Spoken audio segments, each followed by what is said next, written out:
Chers auditeurs de Haïba FM, bonjour, bon vendredi. Nous sommes le vendredi 20 juillet.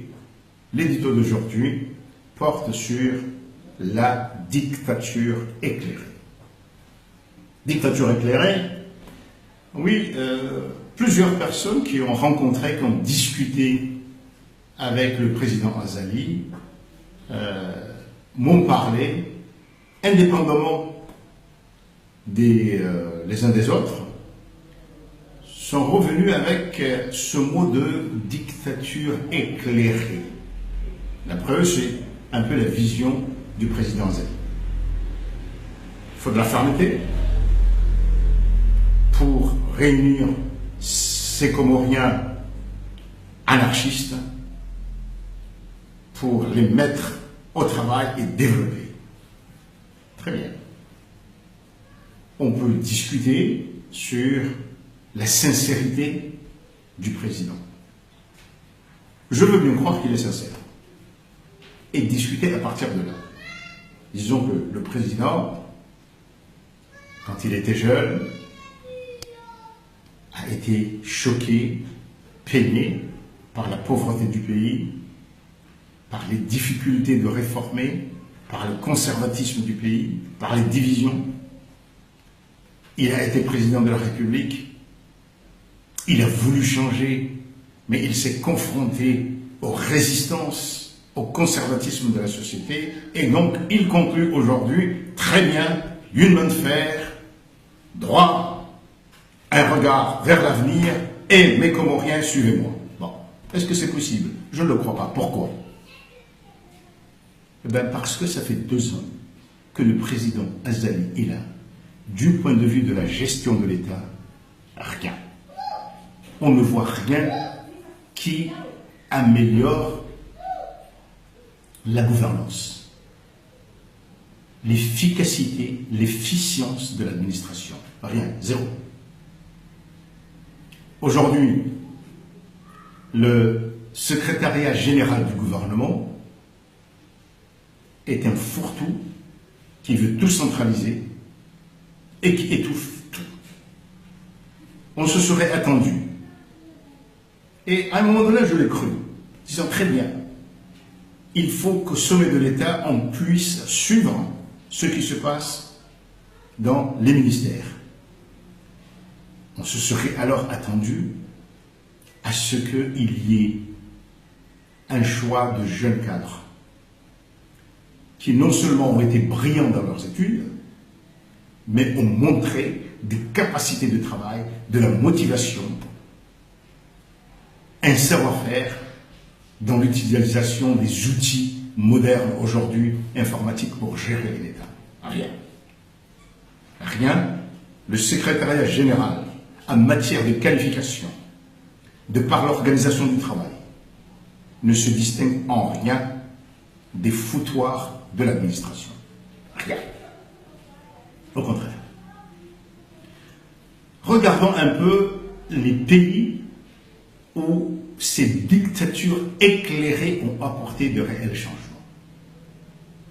Allons en Asie du Sud-Est, la Corée, le Vietnam, et même, d'une certaine mesure, ou même beaucoup, même Singapour. D'abord, ces dictateurs ou ces régimes très forts se sont appuyés sur des populations très unies. Ce n'est pas le fait qu'ils soient une même nation simplement, mais très unis dans le partage des valeurs. Et se sont appuyés sur des gens, soit issus de l'administration, soit de l'armée, qui, avant même d'arriver au pouvoir, ont combattu, soit dans des guerres de libération comme au Vietnam, soit dans des guerres civiles, comme en Corée, mais ont pu homogénéiser les vues, avoir une vision de ce qu'ils voulaient faire, et chacun connaissait les capacités de l'autre. Notre pays est différent. Nous sommes un peuple, unis, même sans. Mais nous restons au village, il n'y a pas réellement de valeur, de méthode de travail. Les cadres ne se connaissent pas. Chacun se réfugie dans l'île, le village, ainsi de suite. Et quand on arrive au pouvoir, on recrute les ministres avec le souci de l'équilibre régional. Parce que justement, il n'y a pas de valeur qui nous unit, sur laquelle nous pouvons nous battre. Donc, je cherche le gars de Badjini, le gars de Lemoni, le gars de Numakele, est-ce que c'est bien, est-ce que cela, donc le directeur qui va compenser là, ainsi de suite.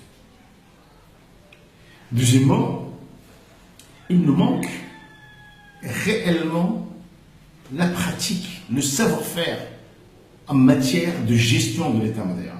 Nous avons ici des jeunes très très brillants qui ont fait des études brillantes, bien diplômés.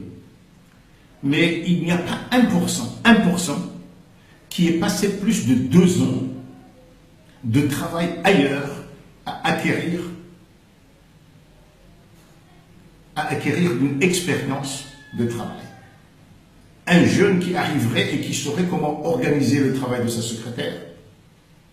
Qu'est-ce qu'il faut quand il y a un décret? Quel type de circulaire il faut sortir pour expliquer comment réaliser, comment mettre en pratique, par exemple, ce décret, ainsi de suite.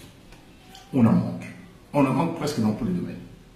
Même dans la santé, les jeunes arrivent, ils sont diplômés, ils ont fait un peu de stage, mais il y a très peu de domaines réellement où nous avons une pratique de travail. Or, nous ne sommes intégrés nulle part dans aucun bloc régional pour apprendre à ça.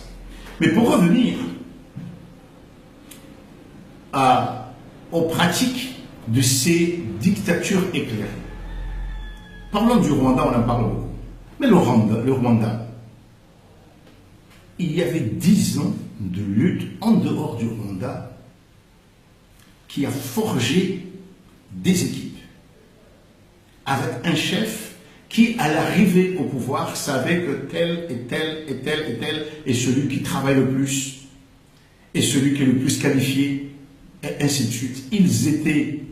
Ils se sont inspirés aussi des expériences d'Afrique de l'Est, de l'Ouganda, qui elle s'est inspirée de la Tanzanie, et chaque fois on améliore, et ainsi de suite. Quand les gens sont nommés, ce n'est pas dans un équilibre régional. C'est peut-être une dictature, mais quand on nomme au poste de responsabilité, on nomme en fonction des capacités. Et donc là, il y a un débat, en quelque sorte démocratique, sur pourquoi on fait cette route. Ce n'est pas simplement pour satisfaire telle région, mais parce que cette route va être un levier de développement qui va permettre un développement tout de suite dans cette région et peut-être ouvrir d'autres. En fait, des débats comme ça, sur l'efficacité, l'efficience, les objectifs. Ce n'est pas le cas ici. Ce n'est pas le cas ici quand on regarde l'équipe autour du président de la République. Il y a des gens d'expérience un peu à Betsala, ceux-là sont mis de côté, et puis ça fait du blabla. Donc, dictature éclairée,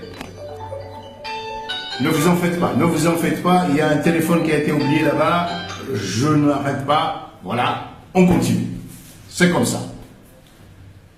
Donc, le président de la République, s'il est sincère, c'est possible, mais il n'y a rien depuis 2 ans qui nous permette de dire